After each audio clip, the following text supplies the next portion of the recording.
കഴി എന്ന നോവലിലെ 11-ാം അധ്യായം മുതൽ 15-ാം അധ്യായം വരെയുള്ള ഭാഗമാണ് അതിനകത്ത് ഉൾപ്പെടുത്തിയിരിക്കുന്നത്. അപ്പോൾ അവിടെ നമ്മൾ കഴിഞ്ഞ 10-ാം അധ്യായത്തിൽ കണ്ടു ജനാധിപത്യത്തിലേക്ക് അല്ലെങ്കിൽ വോട്ടവകാശത്തിലേക്ക് ജനങ്ങൾ മാറുന്ന ഒരു ചിത്രമാണ് തകഴി 10-ാം അധ്യായത്തിൽ അവതരിപ്പിച്ചിരിക്കുന്നത്. അപ്പോൾ അവിടെ പുഷ്പവേലിൽ വെച്ചൊരു കാര്യാലോചന യോഗം നടത്തുന്നതിനെ കുറിച്ചാണ് ഇതിനകത്ത് പറയുന്നത്. അപ്പോൾ പ്രമാണികളെല്ലാം വന്നിട്ടുണ്ട്, ക്രിസ്ത്യാനികളായ പ്രമാണിമാർ. വോട്ടിന്റെ കാര്യമാണ് എന്നാണ് ബാക്കിയുള്ളവർ ചിന്തിച്ചിരിക്കുന്നത്. അപ്പോൾ വലിയ കാര്യങ്ങൾ നടക്കുകയാണ്, ക്രിസ്ത്യാനി ഹിന്ദു തമ്മിൽ വലിയ വഴക്കാണോ എന്നൊക്കെ ഇവർ ചിന്തിക്കുകയാണ്. അപ്പോൾ അവിടെ ക്രൈസ്തവ പുരോഹിതന്മാർ അവിടെ വന്ന് പള്ളിയിൽ പ്രസംഗങ്ങൾ നടത്തി അവർ വീടുകളൊക്കെ സന്ദർശിക്കുകയാണ്. പറയന്റെയും പുലയന്റെയും കുടുംബങ്ങളിൽ വരെ അവർ കയറി ഇറങ്ങുന്നുണ്ട്, പാവപ്പെട്ടവർക്ക് പണം കൊടുക്കുന്നുണ്ട്. അങ്ങനെ ഈ കുറച്ച് ക്രൈസ്തവ പ്രമാണിമാര് ഈ പാവങ്ങളായ പാടത്ത് പണിയെടുക്കുന്നവരുടെ അടുത്ത ബന്ധുക്കളെ പോലെയായി.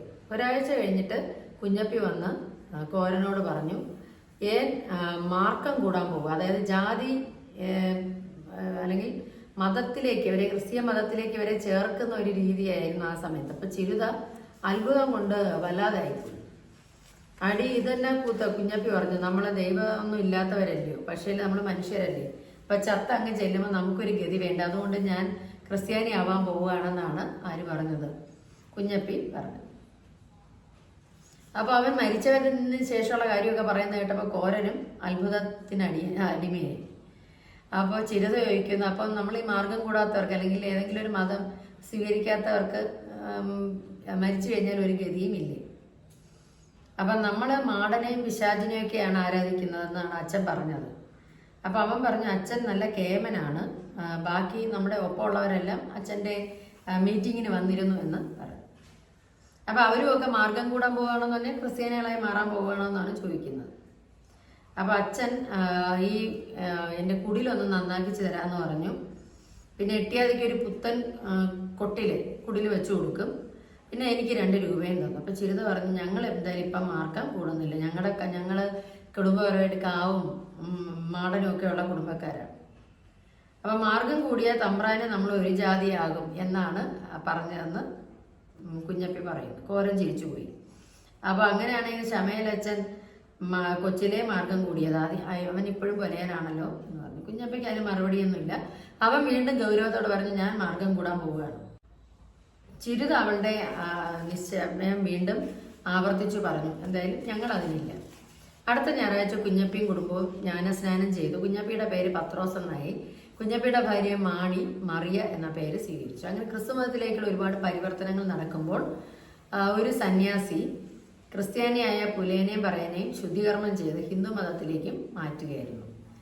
അപ്പൊ ഇവിടെ കുഞ്ഞപ്പി പത്രോസായി, യോഹന്നാൻ അനന്തനായി. തീവ്രമായ ഈ ഒരു മതപരിവർത്തനത്തിനിടയിൽ പറയനും പുലയനും മനസ്സിലായില്ല എന്താണ് ഈ നടക്കുന്നത്. അവന്റെ ജീവിതം എന്ന് പറഞ്ഞാൽ ദിവസം കിട്ടുന്ന 5 കൂലിയാണ്.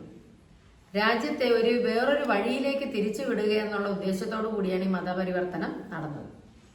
അതിനോടൊപ്പം തന്നെ പാർട്ടി പ്രവർത്തനവും ആരംഭിക്കുകയാണ്. ഗാന്ധി തൊപ്പിയിട്ട പ്രവർത്തകർ അവിടെ ഇവിടെ എല്ലാം വന്ന് വേണ്ട സഹായ സഹകരണങ്ങളൊക്കെ ചെയ്തു കൊടുത്തു. വികാരി അച്ഛനും മറ്റൊരു സന്യാസി പറഞ്ഞല്ലോ, ഹിന്ദു സന്യാസി, അയാളും അവർക്ക് വേണ്ട ഉപദേശങ്ങൾ നൽകി. അപ്പോൾ ഒരു ഞായറാഴ്ച കുർബാന കഴിഞ്ഞപ്പോൾ അച്ഛൻ എല്ലാവരോടും പറഞ്ഞു, എല്ലാവരും കോൺഗ്രസിൽ ചേരണം. മകരസംക്രമത്തിന് ആശ്രമത്തിൽ പോയ ഭജനക്കാരോട് അവിടുത്തെ സ്വാമിയും ഇത് തന്നെ പറഞ്ഞു. NSSന്റെ കരയോഗത്തിൽ SNDP യോഗത്തിലും ഇതേ ഉപദേശം, എല്ലാവരും പാർട്ടി കോൺഗ്രസിലേക്ക് ചേരണം എന്നായി. അതായത് വോട്ടവകാശം എല്ലാവർക്കും നേടിക്കൊടുത്ത സ്റ്റേറ്റ് കോൺഗ്രസ് ആണ്. അപ്പൊ അതിനോടുള്ള കടപ്പാട് നമ്മൾ വിസ്മരിച്ചുകൂടാന്നാണ് അവരെല്ലാം ഇവരെ പറഞ്ഞ് പഠിപ്പിക്കുന്നത്. സ്റ്റേറ്റ് കോൺഗ്രസിൽ ചേർന്ന് കഴിഞ്ഞാൽ എല്ലാവർക്കും വോട്ട് ചെയ്യാം, മീറ്റിങ്ങിൽ പങ്കെടുക്കാം എന്നൊക്കെ പറഞ്ഞു. അപ്പോൾ മാത്തു മാപ്പിള എന്നൊരു കഥാപാത്രം ഇവിടെ വരുന്നുണ്ട്. നമുക്ക് അരിയും നെല്ലുമൊക്കെ അവർ തരുമോ എന്ന് ചോദിക്കുന്നുണ്ട്. മാത്തു അത് ഉണ്ണാൻ നോക്കിയിരുന്നാൽ അത് വേണമെങ്കിൽ 5 രൂപ കൊടുത്ത് വാങ്ങണം. പിന്നെ എന്താ ഇവർ ചെയ്യുന്നത്? അപ്പം മാത്തു മാപ്പിള പറഞ്ഞു, ഇവർ ഈ കരയോഗത്തിന്റെയും ഇടവകയുടെയും കാര്യങ്ങൾ, പണമുള്ളവന് പള്ളിയും കരയോഗവും കൊണ്ട് ഗുണമുണ്ട്, നമുക്കൊന്നുമില്ല. 10 കറ കണ്ടം കൂടിയ പാട്ടത്തിനേറ്റ് നമ്മൾ കടം വാങ്ങി കൃഷി ഇറക്കും, ജന്മിയും കടക്കാരനും വന്ന് നെല്ല് അളന്നുകൊണ്ട് പോകും, നമുക്ക് പിന്നെയും കുടിശ്ശികയുള്ളൂ. അപ്പോൾ നമ്മുടെ അടുത്തുനിന്ന് ചക്രം വാങ്ങിച്ചാണ് ഈ പാർട്ടിക്കാർ വളരുന്നത് എന്നാണ് ഇവിടെ മാത്തു മാപ്പിള പറയുന്നത്.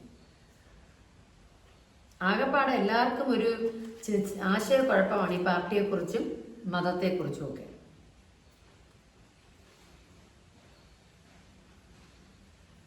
12-ാം അധ്യായത്തിലേക്ക് കിടക്കാം. 12-ാം അധ്യായത്തിൽ ഔസേപ്പിന്റെ പാടം വിളഞ്ഞ് നല്ല സ്വർണ്ണക്കതിരുകൾ നിറഞ്ഞു നിൽക്കുകയാണ്. കൊയ്ത്ത് ആരംഭിക്കുന്നത് കോരൻ കാവലേറ്റിട്ടുള്ള പാടം മുതലാണ്. 100 കൊയ്ത്തുകാര് വന്നിട്ടുണ്ട്. അപ്പോൾ അവരുടെ പാടം നല്ല കനത്തിൽ നെല്ല് വാരി കിടക്കുകയാണ്. ഒരൊറ്റ നെല്ലോല പോലും കാണാനില്ല, നിറയെ കതിരാണ്. കൊയ്ത്തുകാർക്ക് വന്നപ്പോൾ ഭയങ്കര സന്തോഷം, കാരണം കൊയ്ത് അങ്ങേ അറ്റം വരെ പോകാം. അങ്ങനെ കൊയ്ത്ത് ആരംഭിച്ചു. അപ്പൊ അവൻ ഈ കൊയ്യുന്നവരുടെ പിന്നാലെ നടക്കണം. ആരെങ്കിലും ഒരു അരിമണി എവിടെയെങ്കിലും വിട്ടുപോയിട്ടുണ്ടെങ്കിൽ അത് അവൻ എടുക്കുന്നുണ്ട്. അവൻ ആനന്ദം കൊണ്ട് മതിമറന്നു, കാരണം ഇത്രയും ആദ്യമായിട്ടാണ് അവൻ സ്വന്തമായിട്ട് ഒരു വലിയ പാടം കൃഷി ചെയ്ത് ഇറക്കുന്നത്. അവന് വളരെ സന്തോഷം തോന്നിയ ദിവസമായിരുന്നു. അപ്പൊ കൊയ്ത്തുകാരുടെ പിന്നിൽ എങ്ങാനും ഒരു കതിരി കിടക്കുന്നുണ്ട്, അവന്റെ നെഞ്ച് പൊട്ടും. അവൻ ഉറക്കെ അലറി വിളിക്കുകയും ചെയ്യും. അപ്പൊ അങ്ങനെ കൊയ്ത്തുകാരികളെയൊക്കെ വഴക്ക് പറഞ്ഞുകൊണ്ടാണ് ഇവൻ മുന്നിലേക്ക് പോകുന്നത്. ഇപ്പൊ പുഞ്ചക്കണ്ടത്തിൽ വിളയുന്നതിന്റെ 4-1 ഇവിടത്തെ ചെളിയിൽ തന്നെ വീഴണം എന്നാണ് കൊയ്ത്തുകാരികൾ പറഞ്ഞത്. മാത്രമല്ല അവര് കോരനെ കളിയാക്കുകയും ചെയ്തു. ഇയാൾ എവിടെ കിടന്ന് എച്ചിയ പുഞ്ചക്കണ്ടം കണ്ടിട്ടില്ലാത്തവനെന്ന് പറഞ്ഞു. അത് കേട്ട അയാള് കോരൻ അരിവാളും കൊണ്ട് അവളുടെ പുറകെ ചെന്നു. അപ്പൊ അവളുടെ പുറകെ, അതായത് ആ പുലയി നോക്കുമ്പോൾ ഇവന് ഈ നെല്ല് കാണുമ്പോൾ ഇത്ര ആർത്തിയോ, തമ്പുരാന് പോലും ഇതില്ല എന്നൊക്കെയാണ് അവള് ചിന്തിച്ചത്. അപ്പൊ അവളുടെ പുറകെ ഈ അരിവാളും ഉയർത്തി പോകുന്ന കോരനെ കണ്ടപ്പോൾ ചിരുത അവനെ പിടിച്ച് ചിരുത നിൽക്കുന്ന സ്ഥലത്തേക്ക് കൊണ്ടുവന്നു. എന്നിട്ട് അവള് ശാസിച്ചു, നെല്ല് കണ്ട് നിങ്ങളുടെ ബോധം കെട്ടുപോയെന്ന് ചോദിച്ചു. അപ്പോഴാണ് അവന് വെളിവ് വന്നത്. ആവേശം അതിരിവിട്ട് താൻ നിലതെറ്റിപ്പോയെന്നൊക്കെ അവൻ വകവെച്ചു കൊടുക്കാൻ തയ്യാറായില്ല.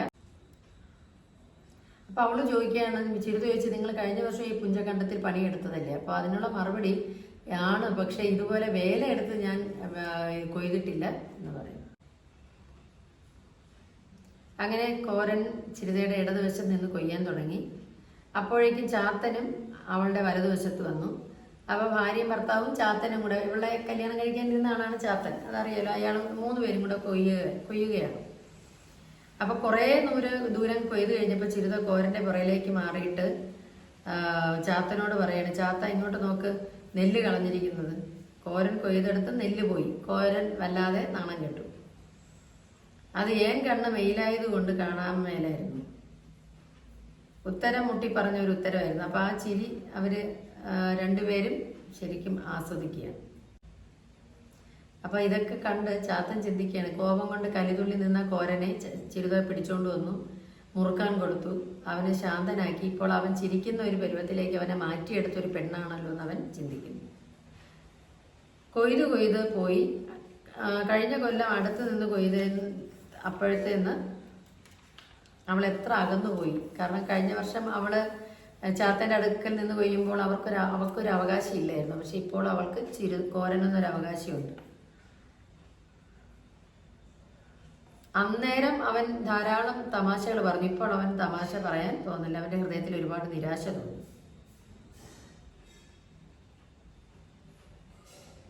കോരനാണെങ്കിൽ അവളിൽ അധികാരമുണ്ട്, തനിക്കതില്ലല്ലോ എന്ന് അവൻ ചിന്തിച്ചു. രാവിലെ പഴങ്കഞ്ഞി കുടിച്ചിട്ടാണ് വന്നത്. ആഹാരം കഴിക്കണമെന്ന് കോരന് ആഗ്രഹമുണ്ട്. അവൻ ഒരു കതിര് എടുത്ത് 2 നെൽക്കതിരെടുത്ത് അവന്റെ അടുത്ത് വെച്ചു. അത് കണ്ട് ഔസേപ്പ് മുതലാളി വിളിച്ചു ചോദിക്കുകയാണ്, നീ എന്താണ് എടുത്ത് മാറ്റി വെച്ചത്? അപ്പൊ 2 കതിരാണ്, ഇന്നൊന്നും കഴിച്ചില്ല, ഇച്ചിരി വെള്ളം കുടിക്കാനാണെന്ന് പറഞ്ഞു. തമ്പുരാൻ എഴുന്നേറ്റ് പറയുകയാണ്, ഇതൊന്നും ഇവിടെ നടക്കില്ല, അതൊക്കെ അവിടെ ഇടാൻ പറഞ്ഞു. ഒന്നും കഴിച്ചില്ലേ നീ നിന്റെ തറയിൽ ചെന്ന് നിന്റെ കുടിയിൽ ചെന്ന് കഴിക്കണം. അപ്പൊ കരാറ് പറഞ്ഞപ്പോഴേ ഉണ്ട്, ഇവിടെ നിന്ന് നിനക്ക് ഒരു നെല്ല് പോലും എടുക്കാൻ പറ്റില്ല, കറ്റ അവിടെ ഇട് എന്ന് അലറി. കോരൻ ജീവച്ഛവമായി പോയി. മറ്റു കൊയ്ത്തുകാരെല്ലാം ഇത് കണ്ടുകൊണ്ട് നിൽക്കുകയാണ്. അവന്റെ ആ ഒരു ഇരിപ്പ്, അപമാനം സഹിച്ചവൻ അവിടെ ഇരുന്നു. അപ്പൊ നേരത്തെ ഇവൻ വഴക്ക് പറഞ്ഞ കൊയ്ത്തുകാരി പറഞ്ഞു, നിങ്ങൾക്ക് ഇത് തന്നെ വേണം. അപ്പൊ മറ്റവള് അവളെ വഴക്ക് പറഞ്ഞു, അയാളെ ചേറിലും ചെളിയിലും കിടന്ന് വരഞ്ഞുണ്ടാക്കിയതല്ലേ, ആ കറ്റ എടുത്തതിനെ തമ്പ്രാൻ തിരിച്ചു വെപ്പിച്ചത് ശരിയായില്ല. തമ്പ്രാന്മാർക്ക് എങ്ങനെയാവാം, ഇതാണ് നമ്മുടെ അനുഭവം എന്ന് അവർ ചിന്തിക്കുകയാണ്. അവൻ അങ്ങനെ ഇരുന്നതിനും തമ്പുരാൻ അവനെ ദേഷ്യപ്പെട്ടു. അവൻ പിന്നെ എഴുന്നേറ്റ് കൊയ്ത്തുകാരുടെ പിന്നാലെ നടന്നു. അങ്ങനെയാണ് 12-ാം അധ്യായം തീരുന്നത്. 13-ല് കോരന്റെ ദാരിദ്ര്യമാണ്. കോരന്റെ തറയിലൊന്നും ഇല്ലാതായിട്ട് അവൻ കിട്ടാവുന്നിടത്തോളം കടം വാങ്ങി അതെല്ലാം കഴിഞ്ഞു. പട്ടിണിയായിട്ടാണ് അവൻ വീട്ടിലേക്ക് വരുന്നത്. വൈകിട്ടാകുമ്പോൾ കണ്ടെത്തി നിന്ന് കറ്റകൾ കെട്ടിച്ചമന്ന് ചുമന്ന് കളത്തിക്കൊണ്ട് വെക്കും. മാടത്തിൽ ഇരുന്നുകൊണ്ട് തമ്പുരാൻ പറയുന്ന ഒന്നുമില്ല, എല്ലാവരും ഇവിടെ വന്ന് പട്ടിയും പുട്ടിയൊക്കെ കാണിച്ചിട്ട്, പുട്ടിലെന്ന് പറഞ്ഞാൽ അവർ കൊണ്ടുപോകുന്ന സാധനമാണ് പട്ടിയൊക്കെ, അതൊക്കെ കാണിച്ചിട്ട് പോകണം. അതിനകത്ത് വല്ലതും നെല്ലിട്ടിട്ടുണ്ടോ എന്ന് അറിയാനാണ്. അങ്ങനെ മുണ്ടിൽ പറ്റിയ ഒരു മണി നെല്ല് പോലും ആർക്കും കൊണ്ടുപോകാൻ സാധിച്ചില്ല. മുണ്ട് കുടഞ്ഞിട്ട് വേണം അവിടെ നിന്ന് പോകാൻ. ഇവിടെ ഇട്ടിയാദിയുടെ ഭാര്യ മടിയിൽ കെട്ടിവെച്ചിരുന്ന നെല്ല് പോലും തമ്പുരാൻ മുണ്ടഴിച്ച് അവിടെ വാങ്ങി വെച്ചു. അപ്പോൾ ഇന്ന് എങ്ങനെ കഴിയും എന്നുള്ളൊരു ചിന്ത ചിരിതയുടെ മനസ്സിൽ വന്നു. കോരന്റെയും ശരീരം തളർന്നവന്റെയും ഒരു സന്തോഷമൊക്കെ തീർന്നു. എന്നാൽ പത്രോസിന്റെ പെണ്ണ് സമർത്ഥയാണ്. അവള് തമ്പുരാൻ കർശനമായി സൂക്ഷിച്ചിട്ടും അവൾ അതിനകത്തുനിന്നൊരു ഇടങ്ങഴി നെല്ല് കൊണ്ടുവന്നു. അതാണ് രാത്രി പത്രോസും കോരനും കൂടെ വീതിച്ചെടുത്ത് രാത്രി തന്നെ പുഴുങ്ങി വറുത്ത് കുത്തി അത് ആഹാരം വെച്ച് കഴിക്കുകയാണ്. പിന്നെ രാവിലെ വെറും വയറോടെയാണ് കോരനും ചിരിതയും പോകുന്നത്. കൊയ്ത്തൊക്കെ കൊയ്ത് നടന്നപ്പോൾ അവൻ ഇന്നലെ വഴക്ക് പറഞ്ഞ ഒരു കൊയ്ത്തുകാരി ഉണ്ടല്ലോ, അവൾ അവനെ മുറുക്കാൻ വേണ്ടി ക്ഷണിച്ചു. അങ്ങനെ മുറുക്കാൻ എഴുതിയവർ രണ്ടുപേരും വർത്തമാനം പറഞ്ഞപ്പോൾ അവള് ഔസേപ്പ് മുതലാളിയുടെ ദുരാഗ്രഹത്തെ കുറിച്ച് കുറച്ച് കാര്യങ്ങൾ പറഞ്ഞു. അപ്പോൾ എല്ലാം കേട്ട് കഴിഞ്ഞപ്പോൾ കോരൻ പറയുന്നു, ഞാൻ വളരെ കഷ്ടപ്പെട്ടാണ് ഇത്രയും പാടം ഈ രീതിയിലാക്കിയെടുത്ത്, അതുകൊണ്ട് എത്ര വിളവുണ്ടെന്ന് അറിയണം, അത്രേ ഉള്ളൂ എന്ന് പറഞ്ഞ് അവന്റെ ആ ഒരു അഭിമാനബോധം വേറെ കൂടുതലൊന്നും പറയാൻ സമ്മതിച്ചില്ല. അപ്പോഴേക്കും ഔസേപ്പ് വന്ന് കോരനെ വീണ്ടും വഴക്ക് പറഞ്ഞു. കാരണം അവിടെ ഇരുന്ന് സംസാരിച്ച് സമയം കളഞ്ഞതിനാണ് വഴക്ക് പറഞ്ഞത്. ഉച്ച കഴിഞ്ഞപ്പോൾ ഔസേപ്പിന്റെ അടുത്തേക്ക് പോയി അവന് ഒരു പിടി നെല്ല് വേണം. അതിനാണ് ഇപ്പൊ വിളവെറുക്കുന്ന സമയത്ത് അന്ന് കണ്ടാൽ ചിരിക്കുകയൊക്കെ ചെയ്യും. ഇപ്പോഴെന്തൊരു മാറ്റമാണ് അയാളുടെ മുഖത്തിന്, ഒരു വെറുപ്പോടെയാണ് നോക്കുന്നത്. അപ്പോൾ കോരൻ പറഞ്ഞു, എനിക്കൊരു സങ്കടം ഉണർത്തിക്കാനുണ്ട്, ഞാൻ ആദ്യമായിട്ടാണ് ഓണപ്പണിയിൽ പങ്കെടുക്കുന്നത്, പിന്നെ നല്ല വിളവുണ്ടെന്നറിയാം, എനിക്കൊരല്പം ചെലവിനുള്ള നെല്ല് വേണം എന്ന് പറഞ്ഞു. അപ്പോൾ അവനെ അവിടെ നാട്ടി പയക്കുകയാണ് ഔസേപ്പ് ചെയ്തത്. അപ്പോൾ വൈകുന്നേരം ഇപ്പോൾ വൈകിട്ട് കളത്തിൽ ചാക്കയാണ് ഇരുന്നത്. ഓരോരുത്തർക്കും അവരുടെ പണി അനുസരിച്ച് കറ്റ കൊടുക്കാറുണ്ട്. അപ്പൊ കൊടുക്കുന്ന കറ്റ കോരന് കിട്ടിയ കറ്റയിൽ നിന്ന് കുറേ നെല്ല് ഊരി എടുത്തിട്ടാണ് കൊടുത്തത്. പക്ഷെ ചിരിത ചെന്നപ്പോൾ അവളുടെ മുഖം ഒന്ന് നോക്കിയിട്ട് അധികം ഒന്നും നെല്ല് വലിച്ചെടുക്കാതെ അവൾക്ക് കൃത്യമായിട്ട് കൊടുത്തു. അപ്പൊ ചിരിത തനിക്ക് കിട്ടിയ കറ്റ കോരന്റെ കൊറ്റയുമായിട്ട് ചേർത്ത് കെട്ടാൻ നോക്കിയപ്പോൾ കോരൻ ചീറി. വേണ്ട, ആ കറ്റയ്ക്ക് എനിക്ക് കാര്യമുണ്ട്. അവളും വിട്ടില്ല. അവൾ അധികാരത്തോടെ പറഞ്ഞു, എന്നാ കാര്യം, പാടി കൊണ്ട് കളയാനല്ലേ, ഓടിപ്പോ, എന്നത് തീർച്ചയാക്കാം. എന്നതാ ഇന്ന് പട്ടിണിയായിരുന്നു, കോരൻ നിന്ന് പല്ല് കടിച്ചു. എടി നീ എന്തിനാ പറയണത്, അതാ ചിലപ്പോൾ ആണുങ്ങളായ കുടിക്കുകയൊക്കെ ചെയ്യും എന്നൊക്കെ പറഞ്ഞു. അതായത് ഇത് അവന് വേണം എന്നാണ് പറഞ്ഞത്. ഈ കറ്റ അവനിവിടെ കൊണ്ട് വിൽക്കാനാണ്. കുടിക്കാനെ കൊണ്ട് ചക്രവും നെല്ലും കൊടുത്തിട്ടുണ്ട്. ഇപ്പൊ ഈ നിറഞ്ഞ മേടമാധമായിട്ട് പട്ടിണിയിൽ ഇത് കൊണ്ടുവന്ന് പാടിയിൽ ഈ കള്ള് ഷാപ്പിൽ കളയാനാണോ എന്നാണ് ചിരിത ചോദിക്കുന്നത്. അപ്പൊ ആണുങ്ങളായ അങ്ങനെയാണെന്ന് പറഞ്ഞ അതിനെ സമാധാനിപ്പിക്കുകയാണ്. കോരൻ അതിനിടയ്ക്ക് ആ കറ്റയെടുത്ത് നടന്നു കഴിഞ്ഞു. അപ്പൊ ആ കറ്റയുടെ നെല്ലിന് കിട്ടാവുന്നതുവരെ കോരൻ അന്ന് കുടിച്ചു. വളർന്നു വന്ന കോപം അവന് ആ കള്ളിൽ അത് തീർക്കണം. പിന്നെ അവൻ ഒരു കുപ്പി കൂടെ കടവും ചോദിച്ചു. മേടമാസത്തിൽ കടം ചോദിക്കുന്നോടെന്നാണ് കള്ളുഷാപ്പുകാരൻ ചോദിച്ചത്. അപ്പം വീണ്ടും ചാത്തൻ വന്നു. ചാത്തനും കയ്യിൽ പൈസ ഉണ്ട്. അന്ന് ഉത്സാഹമായിട്ട് കുടിച്ച് മറിഞ്ഞാണ് അവർ വീട്ടിലേക്ക് എത്തുന്നത്. അപ്പൊ അവന്റെ മനസ്സിൽ അവന്റെ തമ്പുരാന്റെ മോൻ ചിരിതയെ നോക്കിയത് ഒരു ദയനീയ ചിത്രമായി അവന്റെ മനസ്സിൽ കിടപ്പുണ്ട്. ആ ഒരു നോട്ടമാണ് അവനെ അന്ന് അത്രയും കുടിപ്പിച്ചത്. ഇനി നമ്മൾ 14-ാം അധ്യായത്തിലേക്ക് പോവുകയാണ്. കുട്ടനാട്ടിൽ 14-ാമത്തെ ചാപ്റ്ററിലേക്ക് നമ്മൾ കിടക്കുമ്പോൾ കാണുന്നത് കുട്ടനാട്ടിൽ രാത്രിയും പകലൊന്നുമില്ല. വിളവെടുപ്പും കഴിഞ്ഞ് പകല് മുഴുവൻ കൊയ്ത്ത്, രാത്രി മുഴുവൻ മെതിയാണ്. മനുഷ്യന്റെ ശരീരവും മനസ്സും ഒക്കെ ഈ ഒരു ജോലിക്കായിട്ട് അങ്ങ് മനുഷ്യൻ അർപ്പിച്ചിരിക്കുകയാണ്. യന്ത്രത്തെ പോലെ ജോലി എടുക്കുകയാണ് അവിടുത്തെ കൃഷിക്കാർ. അപ്പൊ കണ്ണത്തോളം ദൂരം പരന്നു കിടക്കുന്ന നെൽക്കതിരുകൾ കുനിഞ്ഞു നിന്ന് അരിവാള് കൊണ്ട് അരിഞ്ഞെടുത്ത് അത് കറ്റയായി കെട്ടി മനുഷ്യൻ അത് തലയിൽ ചുമന്നുകൊണ്ടാണ് കളത്തിൽ പോകേണ്ടത്. എന്നിട്ട് മനുഷ്യന്റെ ചവിട്ട് കൊണ്ടാണ് ഇതിലെ മണികളെല്ലാം നെൽമണികളെല്ലാം ഉതിർന്നു വീഴേണ്ടത്. മനുഷ്യന്റെ സ്പർശമേൽക്കാത്ത ഒരു നെൽമണി പോലും അതിലില്ല. പക്ഷെ ഇങ്ങനെ ജോലി ചെയ്യുന്ന ആർക്കും വിശപ്പും ക്ഷീണവും ഒന്നുമില്ല. മടി എന്ന് പറയുന്ന ഒരു സാധനം, അലസത കുട്ടനാട്ടിലില്ല. ഔസേപ്പിന്റെ കളത്തിൽ ഒരു ഒഴിവില്ല. അതായത് കൊയ്ത കറ്റകൾ ഇരിക്കുന്നു, മെതിച്ചുകൊണ്ടിരിക്കുന്നു, ഇങ്ങനെ അവിടെ പണി നടന്നുകൊണ്ടേ ഇരിക്കുകയാണ്. അപ്പൊ കോരന് അവന്റെ കളത്തിൽ അവന്റെ പാടത്തിൽ എത്ര നെല്ലുണ്ടായിരുന്നെന്ന് അറിയണം. അപ്പൊ ചോദിക്കാണ്, അടിയന്റെ 600 അളന്ന ആ 3 കൂട എത്ര ഉണ്ടായിരുന്നു എന്ന് അറിയണം, അടിയനത് അറിയണം. അത് അവന്റെ അവകാശം എന്നാണ് അവൻ വിശ്വസിച്ചിരുന്നത്. പെട്ടെന്ന് ഔസേപ്പ് ചൂരൽ വടി വലിച്ചെടുത്ത് കോരന്റെ നടുവിലേക്ക് ഒരു അടി കൊടുത്തു. രണ്ടാമത്തെ അടി ഏൽക്കുന്നതിന് മുമ്പ് പത്രോസ് കോരനെ പിടിച്ച് പിന്നിലേക്ക് വലിച്ചു. ഔസേപ്പ് കോപം വന്ന് വീണ്ടും ചീത്ത പറഞ്ഞുകൊണ്ടിരിക്കുകയാണ്. അപ്പോഴേക്കും ചിരിത കോരനെ കെട്ടിപ്പിടിച്ച് ആ കളത്തിന്റെ ഒരറ്റത്തേക്ക് കൊണ്ടുപോയി. അവൻ ബുദ്ധിയില്ലാത്തവനെ പോലെയാണ് നടന്നത്. അപ്പൊ ശമയൽ പുലയൻ ചോദിച്ചു, നീ എന്തിനാണ് ആവശ്യമില്ലാതെ ഈ ഒരു കാര്യം ചോദിച്ചത്? ഞാനൊരു തലപ്പുലയനായിട്ട് പോലും ഇന്നോളം എൻ്റെ തറയിലെ നെല്ലിന്റെ അളവ് ഞാൻ ചോദിച്ചിട്ടില്ല. എത്ര ഉണ്ടായാലും ഇല്ലാതായാലും അത് തമ്പുരാനാണ് അറിയേണ്ടത്, നമ്മളല്ല എന്ന് പറയുന്നു. ചിരിത അവനെ കുറ്റപ്പെടുത്തി. അന്ന് അവൻ നിന്നാ വീണ്ടും അവന് തല്ലി കിട്ടും. അതുകൊണ്ട് അവന്റെ കുടിലേക്ക് പോകാൻ അവൻ തീർച്ചപ്പെടുത്തി.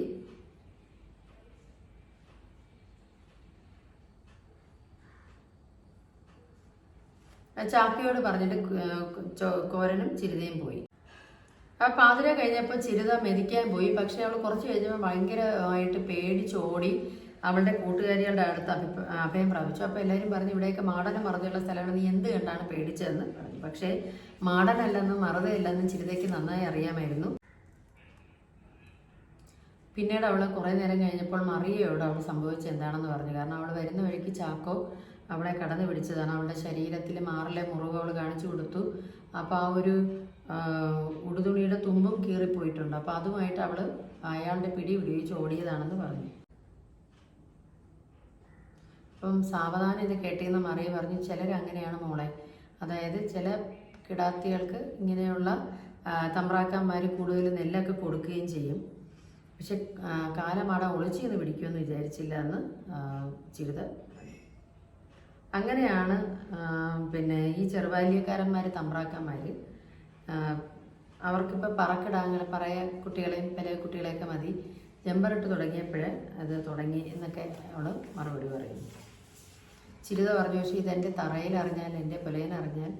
അപ്പം മറിയ പറഞ്ഞു, മോളെ മിണ്ടല്ലേ, ആ പാവം കിടാത്തനെ കൊലയ്ക്ക് കൊടുക്കല്ലേ, അവൻ അറിഞ്ഞ ചാടി വരും, യവന്മാരും തല്ലിക്കൊല്ലുകയും ചെയ്യും. 1-2 കൊല്ലം കഴിയുമ്പോൾ നോക്കി കണ്ടിരുന്നാൽ മതി. 1-2 കൊല്ലം കഴിയുമ്പോൾ ഒന്ന് പറയുകയും കൂടെ ചെയ്താൽ പേടിക്കണ്ട, മോള് മിണ്ടല്ലേ, ഏനും കുറച്ചിലല്ലേ, ഏൻ മിണ്ടുമോ. അപ്പോൾ ആ സ്ത്രീകളുടെ അന്നത്തെ കാലത്തെ പണിക്കാരികളായ സ്ത്രീകളുടെ ഒരു അവസ്ഥ ഒന്ന് ആലോചിച്ച് നോക്കുക. അവർക്കൊന്ന് പുറത്ത് മറ്റൊരാളോട് പറയാൻ പോലും ഉള്ളൊരു മനസാന്നിധ്യം ഉണ്ടായിരുന്നില്ല. 15-ാമത്തെ അധ്യായത്തിലേക്ക് നമ്മൾ കിടക്കുകയാണ്. അന്നാണ് പുഷ്പവലിൽ ഔസേപ്പ് കണക്ക് തീർക്കുന്ന വേലക്കാരുടെ. ആദ്യം ശമയലിന് കൊടുത്തു. തലപ്പുലയനായ ശമയലിന് 40 പറ നെല്ല്. ആ കണക്ക് കോരന് മനസ്സിലായില്ല. കിട്ടിയതിക്ക് 10 പറ, കോലമ്പിക്ക് 15. ഇങ്ങനെ കണക്ക് പറഞ്ഞുകൊണ്ടിരിക്കുമ്പോൾ അവൻ അസ്വസ്ഥനാകുകയാണ്. ഇത് കള്ളത്തരമാണെന്ന് അവന് മനസ്സിലായി. കോരന്റെ കണക്ക് പറഞ്ഞപ്പോൾ ഔസേപ്പ് പറഞ്ഞു 30 രൂപയും 20 പറ നെല്ല്. കോരൻ നടുങ്ങിപ്പോയി. അവൻ 20 രൂപയെ വാങ്ങിയിട്ടുള്ളൂ, 15 പറ നെല്ലേ വാങ്ങിയിട്ടുള്ളൂ. ഇത് കള്ളമല്ലേ തമ്പ്രാന്ന് അവൻ പറഞ്ഞു. ഇത് കേട്ട് ഔസേപ്പും ഞെട്ടി, കോരനും ഞെട്ടി. എന്നതാടാ പറഞ്ഞേ, അടിയൻ അത്രയും പറ്റിയിട്ടില്ല, അടിയൻ ഒപ്പിട്ടെന്ന് കടലാസി പറഞ്ഞിട്ടുണ്ട്. അപ്പം നീ തെമ്മാടി കണക്ക് പറയുന്നോന്നും പറഞ്ഞ് ചാടി എഴുന്നേറ്റ് തമ്പുരാൻ. നോക്കടാ, എൻ്റെ കണക്ക് കള്ളമാണോടാ, നിനക്ക് മാത്രം കള്ളം, ധിക്കാരി എന്ന് പറഞ്ഞ് അവനെ വഴക്ക് പറയുക. ഇങ്ങനെയുള്ള ധിക്കാരിയെ കൊണ്ടുവന്ന ജോലിക്ക് നിർത്തി എന്നെ വേണം പറയാനെന്ന് അയാൾ പറഞ്ഞു. അപ്പം വീണ്ടും കോരൻ പറയുന്നത്, കോരൻ അത്രയും വാങ്ങിച്ചിട്ടില്ല. കാരണം ചിരിതയ്ക്ക് മുണ്ട് വാങ്ങണം, ഒരു കുടില് കെട്ടണം, അപ്പൻ 1 മാസം ചെലവിന് കൊടുക്കണം, ഇങ്ങനെ 1000 കാര്യങ്ങൾ അവൻ മനസ്സിൽ ചിന്തിച്ചിട്ടുണ്ട്. ഇപ്പോൾ അവൻ നിസ്സഹായനായി. കാരണം അവൻ്റെ കൂട്ടുകാർ പോലും അവനെ കളിയാക്കുകയാണ്. ഈ തമ്പുരാനെന്ന് പറയുന്നവൻ എങ്ങനെ വിശ്വസിക്കും എന്നാണ് കോരൻ ചിന്തിക്കുന്നത്. നെല്ലും പണവും സംഭരിച്ചിട്ട് എന്ത് ചെയ്യാൻ പോണു? ഈ നെല്ലുണ്ടാക്കുന്നതിന് അയാൾക്ക് എന്താണ് പാട്? അവൻ്റെ പ്രയത്നവരെ മുഴുവൻ അയാൾ ഊറ്റിയെടുക്കുകയാണ് പിശാച് എന്നയാൾ ചിന്തിക്കുന്നു. ഉച്ചത്തിൽ നിലവിളിച്ചാൽ എന്തെന്ന് തോന്നി, ഒരു 4 വർത്തമാനം പറഞ്ഞാൽ എന്തെന്ന് തോന്നി, പക്ഷേ അല്ലെങ്കിൽ ആ പരമകള്ളന്റെ കഴുത്ത് പിടിച്ച് ഞെരിച്ചാൽ എന്തെന്ന് തോന്നി. നോക്കിയപ്പോൾ ബാക്കിയുള്ള കൂട്ടുകാരും പ്രതികരിക്കുന്നില്ല, കല്ലുപോലെ നിൽക്കുന്നു. തമ്പുരാൻ പറഞ്ഞു നിനക്ക് 12 പറ നെല്ല് തരും. കോരൻ അലറി, ഇതെന്നാ കണക്കാ? ഔസേപ്പിന് പഴയ ദേഷ്യമൊന്നുമില്ല. കണക്ക് കള്ളം പറയില്ലടാ എന്നാണ് ഉത്തരം പറഞ്ഞത്. കാരണം ഇവിടെ നിന്ന് കിട്ടുന്ന പണം കൊണ്ട് വേണം എനിക്കൊരു കൊട്ടിൽ വയ്ക്കാൻ എന്ന് അയാൾ പറഞ്ഞു. ഇതെല്ലാം ഔസേപ്പ് കേട്ടു. ഇത്രയും ആരുടെ മുന്നിലും ക്ഷമയോടെ അയാൾ ഇരുന്നിട്ടില്ല. കോരൻ അവന്റെ ദയനീയമായ കഥ തുടരുകയാണ്. ആദ്യമായിട്ട് അടിയൻ ഒരു ഓണപ്പണി ചെയ്യുന്നത്, അടിയനൊരു ചെറുപ്പമാണ്, പിന്നെ അപ്പന് ചെലവിന് കൊടുക്കണം എന്നൊക്കെ കണ്ണ് നിറഞ്ഞു പറഞ്ഞു. അപ്പോൾ അവൻ മറുപടി എന്താണെന്ന് നോക്കണം. എടാ, അങ്ങനെയൊന്നും നെല്ലുണ്ടായിട്ടല്ല, കൃഷി കാണാനൊക്കെ കൊള്ളായിരുന്നു, പക്ഷെ കാര്യത്തിലൊന്നുമില്ല. എന്തായാലും കഴിഞ്ഞ വർഷത്തെക്കാളും ആദായം ഉണ്ടല്ലോ എന്ന് അവൻ ചോദിച്ചു. അപ്പം നിനക്കും ഞാൻ ആദായം കുറച്ചിട്ടില്ല, നീ ഒരു കൊല്ലം ജോലി ചെയ്തെങ്കിലും ഞാൻ തരുന്നത് വാങ്ങിച്ചോണ്ട് പോകണം എന്നാണ് പറഞ്ഞത്. എല്ലാവരും വാങ്ങിച്ചുകൊണ്ട് പോയി കള്ളു കുടിച്ചും തുണി മേടിച്ചും കല്യാണം ആഘോഷിച്ചും പൊടി പിടിച്ചിട്ട് പിന്നെ നശിച്ച വർഗം വീണ്ടും എൻ്റെ അടുക്കിലേക്ക് വരും. അപ്പം എല്ലാവരും പറഞ്ഞു ഞങ്ങൾ അങ്ങനെയൊന്നും ചെയ്യില്ല എന്ന് പറഞ്ഞു. പക്ഷെ കോരനൊന്നും പറഞ്ഞില്ല.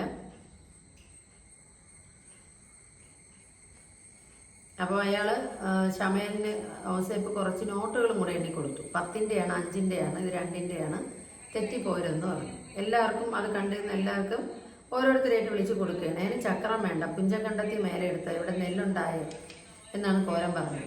അത് അവരൊരു അവകാശത്തോടെയാണ് പറഞ്ഞത്. ഔസേപ്പ് ദേഷ്യപ്പെട്ടില്ല, ചിരിക്കുകയാണ്. നെല്ല് വാങ്ങിക്കൊണ്ടുപോയി നീ എന്ത് ചെയ്യുന്നു പറ? ഏന് കൊട്ടിൽ വെക്കണം. കൊള്ളാം, ഈ നെല്ല് വിറ്റ് പണമാക്കി ഓലയും മുളയും വാങ്ങിയാലേ ഉള്ളൂ. കോരനൊന്ന് പതറി.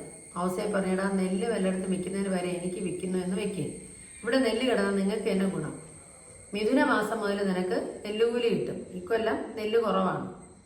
അപ്പൊ ബാക്കി എല്ലാവരും ഇത് സമ്മതിക്കുകയാണ്. അവൻ എതിർക്കണം, അവൻ എതിർത്തേ പറ്റൂ. എന്ത് വില വെച്ച് തരും തമ്പ്ര? മര്യാദ വില വെച്ച് തരും എന്ന് വെച്ചാൽ നമ്മൾ വല്ലതാണോ വില നിശ്ചയിക്കുന്നത്, സർക്കാരിൽ നിന്നല്ലേ എന്നുള്ള ഉത്തരവാണ് അവന് കിട്ടുന്നത്. 1.5 രൂപ ആണ് പറഞ്ഞ വില. അത് സ്റ്റാൻഡേർഡ് പറക്കാണ്. നമ്മുടെ കല്ലൂർക്കാടൻ പറയ്ക്ക് 1.25 കിട്ടും. അപ്പൊ അവൻ പറയുന്നത് ഇവിടെ ഇപ്പൊ പറയ്ക്ക് 3 രൂപ വിലയുണ്ടോ? എടാ മിണ്ടാതെ എങ്ങനെയൊക്കെ പറഞ്ഞ ജയിലിൽ പോകേണ്ടി വരും. അപ്പൊ അവന്റെ കൂട്ടുകാരെല്ലാം അതിന് സന്നദ്ധരാണ്. അതായത് അവരെല്ലാം മുതലാളി പറഞ്ഞ വിലയ്ക്ക് കൊടുക്കാൻ സന്നദ്ധരാണ്. അപ്പൊ നിവൃത്തികേടുകൊണ്ട് അവന് കിട്ടേണ്ട കൂലി വാങ്ങി പോവേണ്ട ഒരവസ്ഥയായിരുന്നു അന്ന് അവന് നടന്നത്. അപ്പൊ ഇത്രയാണ് 15-ാമത്തെ അധ്യായം വരെയുള്ളത്. അപ്പൊ ആ ഒരു കൃഷിയുടെ പാടത്ത് നടക്കുന്ന സംഭവങ്ങൾ ഒരു പാടത്ത് ഒരു ക്യാമറ വെച്ച് ചിത്രീകരിച്ചതെന്ന പോലെയാണ് തകഴി ആദ്യം മുതൽ ഇത് എഴുതി വരുന്നത്. അപ്പൊ ഇത് കാണുമ്പോൾ തന്നെ ഒരു സിനിമാറ്റിക് ചിത്രീകരണം പോലെയാണ് ഈ നോവൽ തുടർന്ന് വരുന്നത്. ഇനി വളരെ കുറച്ച് അധ്യായങ്ങളിൽ ഇത് അവസാനിക്കുകയാണ്. അപ്പൊ 15-ാം അധ്യായം വരെയുള്ള ഭാഗമാണ് ഇവിടെ പറഞ്ഞിരിക്കുന്നത്. അടുത്തത് ക്ലാസ്സിൽ കാണുന്നവരെ സ്നേഹത്തോടെ ഷീബ ടീച്ചർ.